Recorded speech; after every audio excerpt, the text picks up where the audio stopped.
Hey guys, welcome to book review number 92, I believe. Today I will be reviewing Nothing to Envy, Ordinary Lives in North Korea. I think that title might be backwards.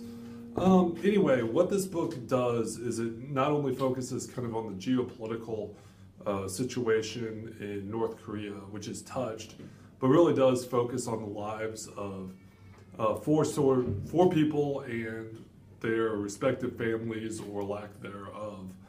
And I think what it really does is it gives a human face to a country that's often seen just from its political malfeasance.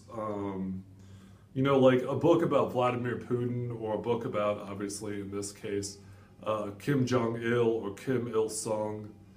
This was written before Kim Jong-Un. Books about those people might talk about the craziness of their decision making, but won't really talk about the effects on the day-to-day lives of the people. Or if they do, they tend to kind of gloss over like the total number of people killed or something, but doesn't really kind of internalize the effect upon these people. So anyway, like I said, the book focuses, I got my lists here, the book focuses upon four different people. Kim Huck, I think that's how you pronounce it. I always think about Huck Finn when I think of this name because he has a similar character too.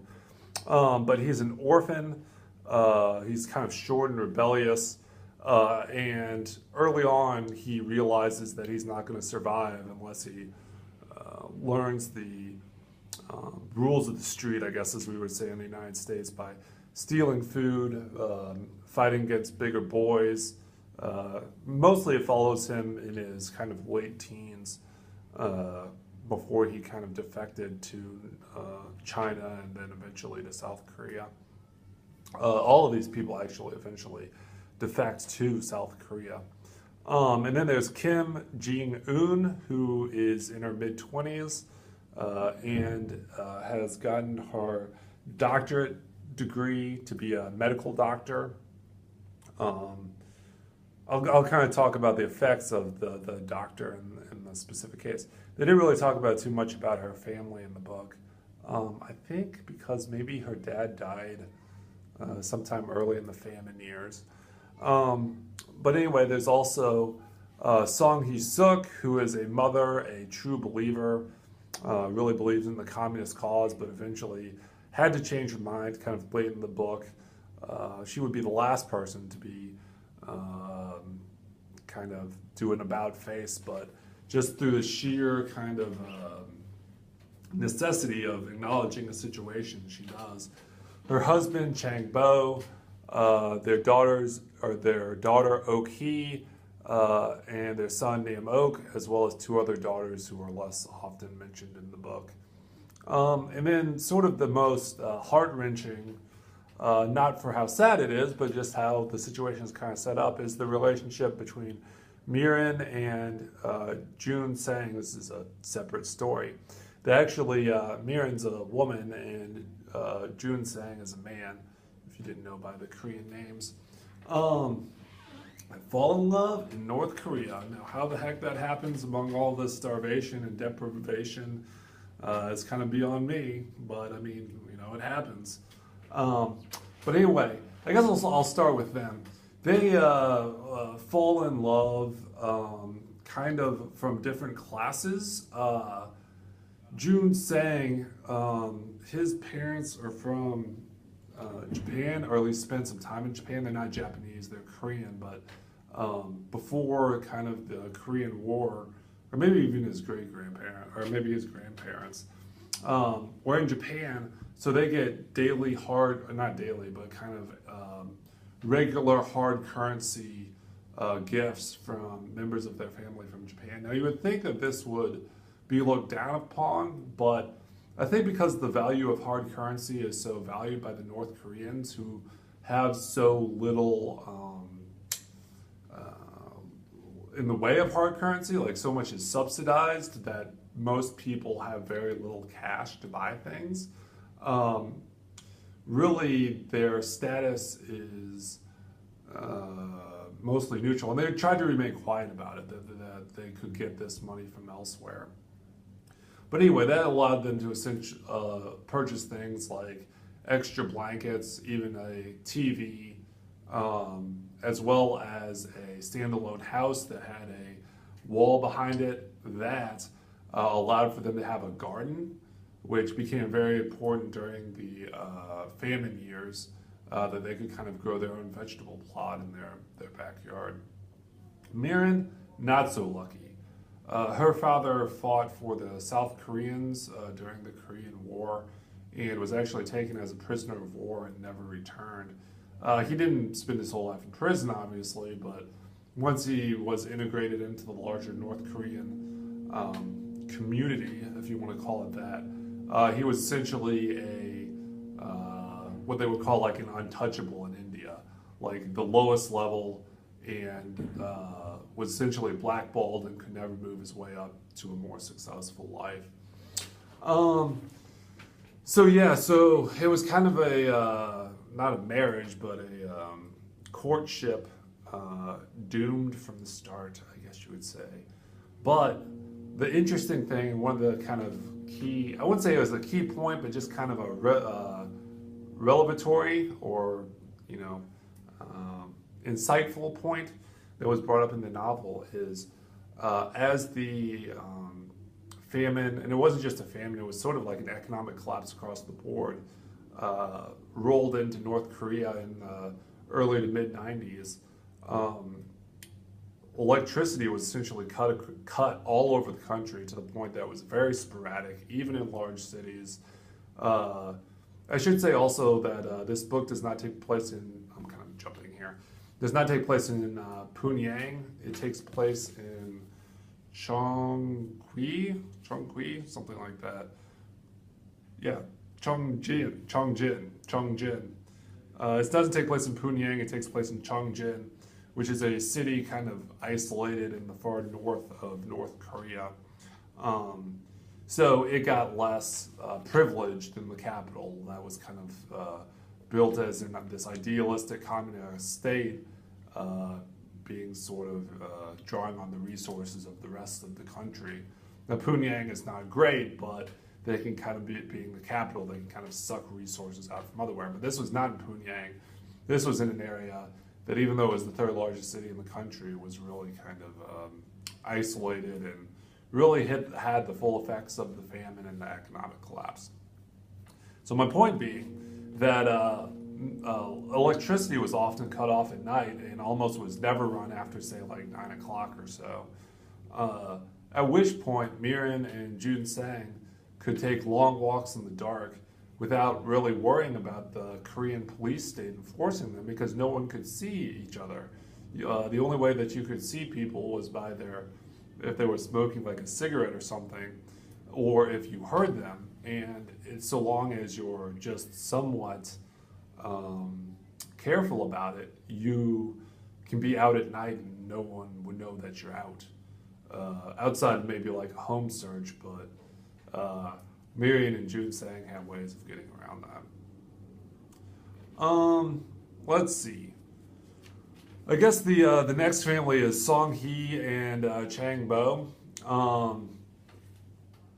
Their family, let's see.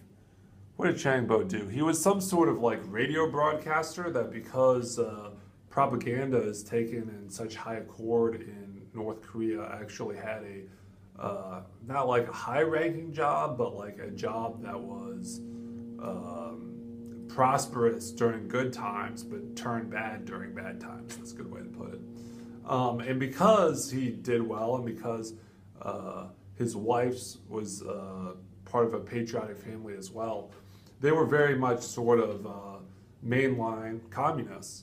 And the kind of funny thing about mainline communists is they tend to be like sheep, in that it's hard to write interesting things about them, which is why early on in the book, I should say this book is by Barbara Demick, if you can't see it.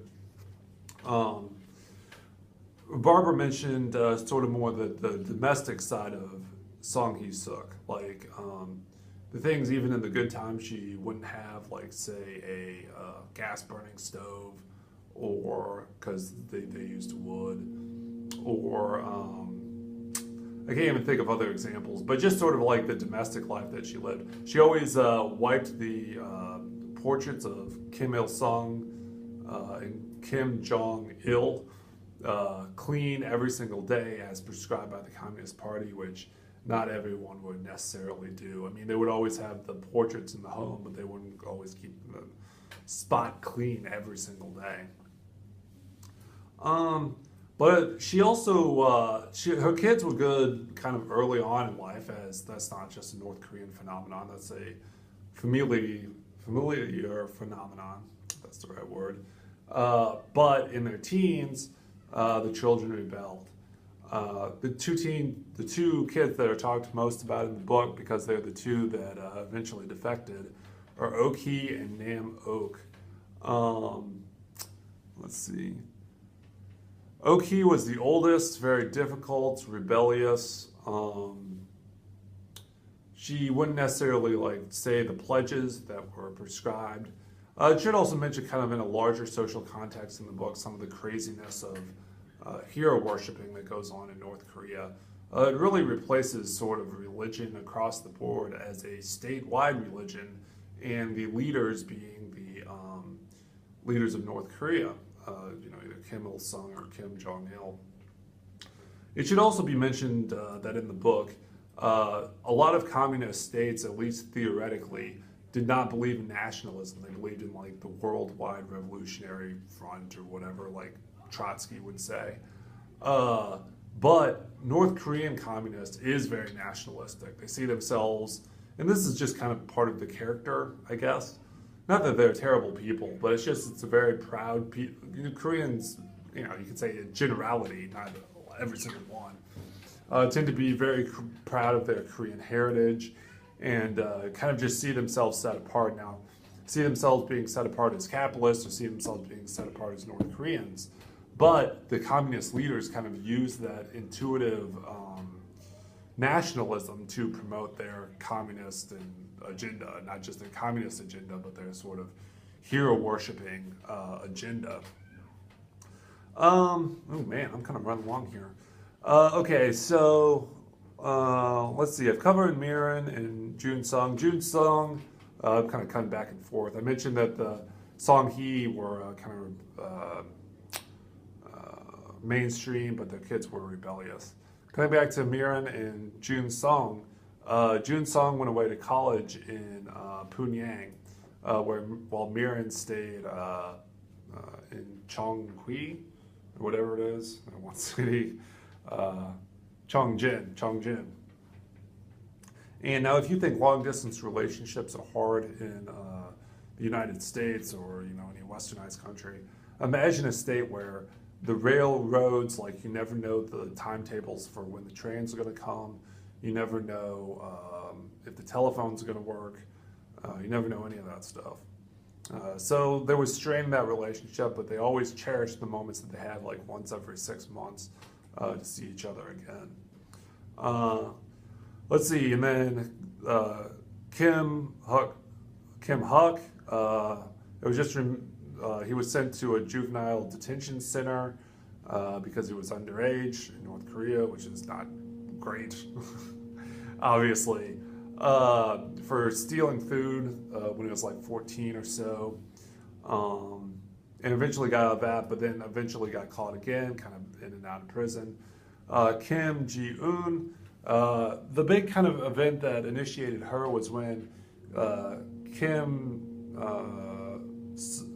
Sung, man, that thing's irritating me. The grandfather, Kim Il-sung,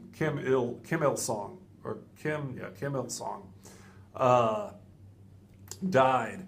She was a doctor that took care of people that collapsed at the weeping ceremonies at the local statues of this leader, that people would get so worked up and be there for so long, not to mention, heat exhaustion, not to mention dehydration, all these things eventually led to people having to go to the hospital, and she being kind of the front line of the closest hospital to the biggest statue, in Chongjin, she kind of was overwhelmed. And it was really crazy how this was really kind of an event created, or this medical emergency was sort of created not in response, but just because of the crazy propaganda that was going on. Well, anyway, at this point, across the board, things start getting bad. The Soviet Union has broken up. Man, I got in under 20 minutes. The Soviet Union has broken up. People are starving. Every single member of these persons' families was affected. Now, Kim Huck wasn't so much because he was an orphan. His parents had already died even before this, and he didn't have anyone else to die around him. But all the other families had family members die. They had family members go delusional, go crazy, be emaciated, just deprivation across the board, to the point that the communist country was such a failed state, and they were so propagandized into believing the communist state that they would do, like Americans have entrails from their mouths because of, they were eating the hearts of, the colonized, the economically colonized or whatever. Like just crazy, crazy propaganda like that. But things became so bad and the communist state collapsed so bad that actually black markets started to be the dominant force of how people acquired food on a daily basis, acquired some sort of like heating element or some sort of necessity like that. It's really sort of a free market built out of desperation instead of a free market built out of some ideal, which I guess to a degree that's how all free markets are built. But in North Korea, still under the threat of extreme punishment, mind you, there were still police that were arresting and sending people off to gulags and essentially, and to some degree, starving them to death or killing them for operating these markets.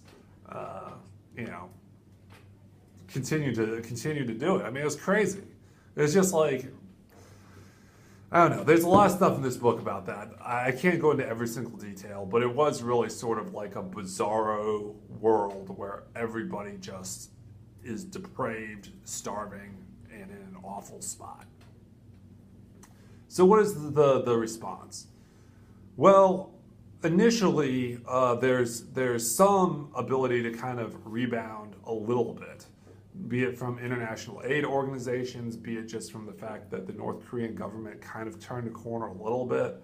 But the lessons had been learned. They'd sunk in. And so what these people did is they immigrated. Now, the last third of the book is probably about the immigration stories. And what's really interesting about that is how people got to South Korea. The South Korean-North Korean line is the most militarized line on Earth. And getting from North Korea to South Korea is almost impossible. So what do people do? They don't go south, they go north. They go into China. But once you're in China, China has a exportation, or whatever you want to call it, deportation policy with North Korea. So you can't get caught there either. You're essentially a fugitive there, but at least you have food. At least there's some sort of basic idea of, common living standard. So the couple ways that they did it. One family, and I believe it's Ok, actually met a visiting professor that was teaching at Beijing University. She had taken the train from whatever city it is along the North-South Korean line. And essentially, through this person, by becoming a nanny. No, it wasn't. It was Kim Ji-un. And the reason that this is interesting is she was a doctor, very high, not high class, but very skilled, at least you should say, in North Korea. Yet she was working as a nanny in China. And when the South Korean found out that why she was working as a nanny in Beijing, about her crazy situation in North Korea that she had recently escaped from, he took her on, took her south. Kim Hook, he took what was known as the Mongolian highway. That Mongolia, unlike China, when you're arrested as a Korean of any type, Mongolia will deport you to South Korea. So it's essentially like you want to get arrested in Mongolia, because when you get arrested in Mongolia, you'll become a recognized refugee and be sent to the country. They'll actually, won't put you in a gulag when you get back. I mean, it wasn't always great for people that got to South Korea because of the culture shock and everything. And it was kind of overwhelming, and a couple of them got scammed out of some money. But for the most part, they were able to turn their lives around where they were, and the difference is between night and day. Like I said, you gotta read the book to understand the true deprivation versus, we all know South Korea's economy is, it's not a haven or it's not heaven, but it's, it's good. People have a standard of living. So that's how Kim Hook and Kim Jong-Un, or Kim Jong-Un, that's the leader, Kim Ji-un, the doctor, got to South Korea. Chang Bo, the father of Ok and Nam Ok, died. Song Hee, who had established kind of a local business against all our sort of morals of being the true believer and everything, was able to escape. Jun Song, the lover or lovebird, Miran, actually did not escape because he was able to rise high enough in sort of the political structure of the North Korean system that he kind of survived the famine. And so they broke up. Miran didn't even tell Jun Sung that she was leaving for China and then South Korea, but kind of broke up out of circumstance. And then Miran made it across by paying, by paying, just sort of like underground fee to a hush-hush organization. And it mentions in the book that actually a lot of the organizations that operate in Manchuria, which is the province across from North Korea and China, are Christian organizations that kind of on the down low will take North Koreans and try to get them to countries that will actually accept them as true refugees and give them a political status. Well, anyway, I feel like I haven't done this book justice, but I have talked for 23 minutes now, so anything more would probably be excessive. It's a good book. To a degree, North Korea is just effed. It's messed up, so it's kind of hard to draw like what should really be done, because it's just like starting at ground zero continuously. But if you want to get to know what it's like to live in North Korea, not just some didactic spew about the leaders themselves, read Nothing to Envy, Ordinary Lives in North Korea by Barbara Demick. Okay, check out more reviews later, you guys. I know I'm running long. Bye.